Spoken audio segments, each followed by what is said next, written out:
everybody, Kathy at Northstar Prepsteader. Yes, I'm here in my garden. I wanted to show you my onions. I was debating this year about whether or not to trim them back.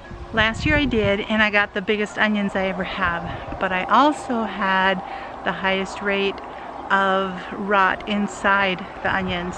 I'm not sure if it was just the onion sets that I had or what it was. So the greens were starting to get very, very tall. And you can see the bulbs are starting to form here. Really doing fairly well overall. Yes, I need to water right now, but if your soil tends to be especially a little more compact or whatever, but you want to, they call it ringing or spooning or different things, but it's really just clearing the dirt around from the bulbs so that the bulbs can be a little more exposed and be able to grow a little bit so they don't have the pressure of the soil coming in on them. So my one concern, and maybe, you know, leave a comment below if you know about this or if you have any experience or knowledge with this, but my concern was that as I cut these off, the leaves are now hollow, and each leaf actually goes down and creates a layer in the onion bulb. Well, my concern is if this is now hollow and going right down into the bulb, when it rains, am I getting water that's just sitting down there on the bulb and causing rot in the center of it? Or does it close off? So I'd like somebody to share their knowledge with me on that if you could. I'd appreciate that. So I was debating on whether or not letting these grow and not cut them off, but they were starting to get so tall. I mean, right now they're still a good 8 to 10 inches high, I guess.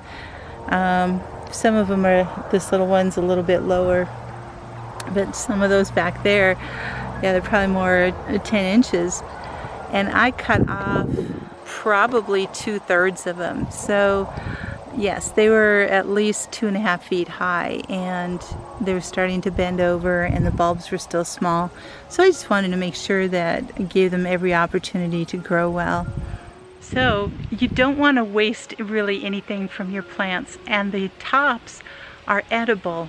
You can use them just as onions or green onions, but today I'm going to mostly powder them. So come in and I'll show you what I'm doing. Okay, so I gave my onions a haircut. The onion leaves are very, very healthy yet, and so these stems are called leaves. You can eat them, you can cut them up fresh and use them as green onions if you want to. What I'm doing today is dehydrating them so I can have a dried green onion powder. So what I did is I soaked them in the sink for a little bit just to get rid of any dirt and bugs. I've cut them up into 3 to 5 inch sections. I actually did that while I was trimming them outside, so don't want to pile them too much here. So I want to kind of create a single layer, but you know, a few of them, if they overlap, that's okay. I think I'm going to have more than is going to fit on 5 trays. So I have a choice. I could either just use them as onions, just dice them up or whatever, cut them up and use them, or I can just put them in the refrigerator and do another load of dehydrating if I want to. In the water, all I did was put in some apple cider vinegar and some baking soda to help clean them very nicely. They're all squeaky clean now. And I'm loading them on the tray here over the sink because they are wet, and this helps get rid of some of the water here before I put them in the dehydrator.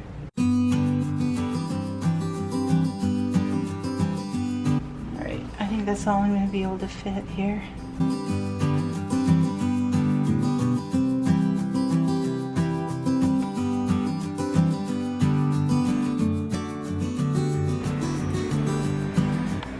Alright, I'm going to put this on for vegetables, which is at 125.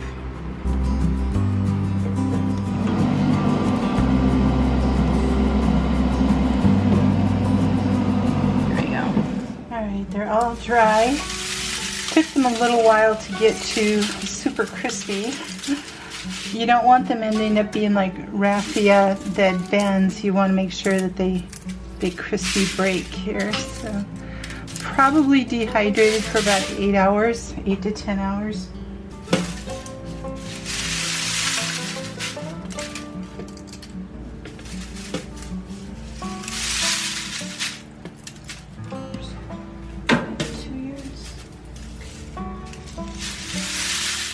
This is a nice pile of onion greens. I'm going to start out by trying to put them in my little mini food processor, just because it's got a much bigger cavity than my spice grinder, and these pieces are bigger. So I'm actually going to try to break some of these up a little bit. They smell really good. It's like a mild onion flavor to it.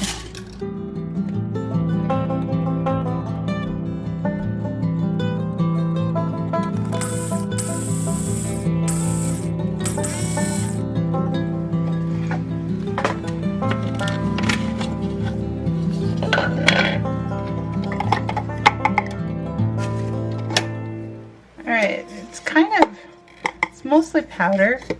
There's a few bigger pieces in here that just wouldn't grind up. So despite the fact that I hate using two different things here, at this point, now that this ground down, I could transfer it over to here to get a finer powder.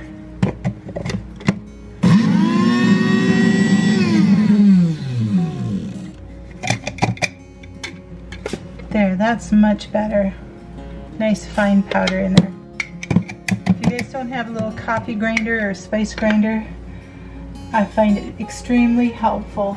So you can see how much that reduces. So I think a half pint jar is going to be just fine for me.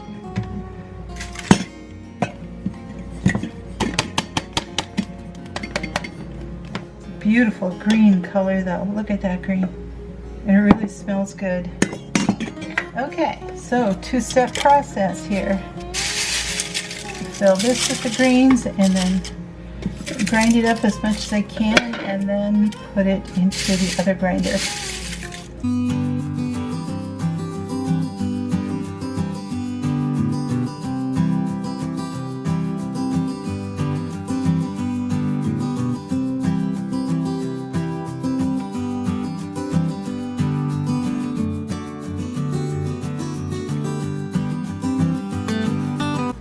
I am going to include a moisture absorber in here to keep it nice and fresh. This is a 5-gram pack. And I'm just going to kind of stick it down in here.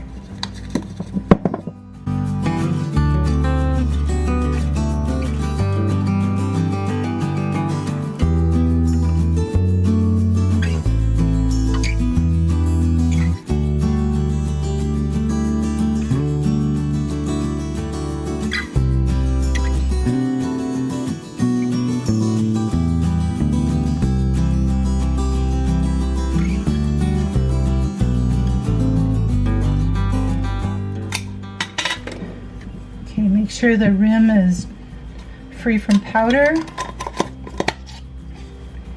And there we go. Now I've got some powdered onion greens here. A nice little half-pint jar ready to go to add into anything for seasoning and spices.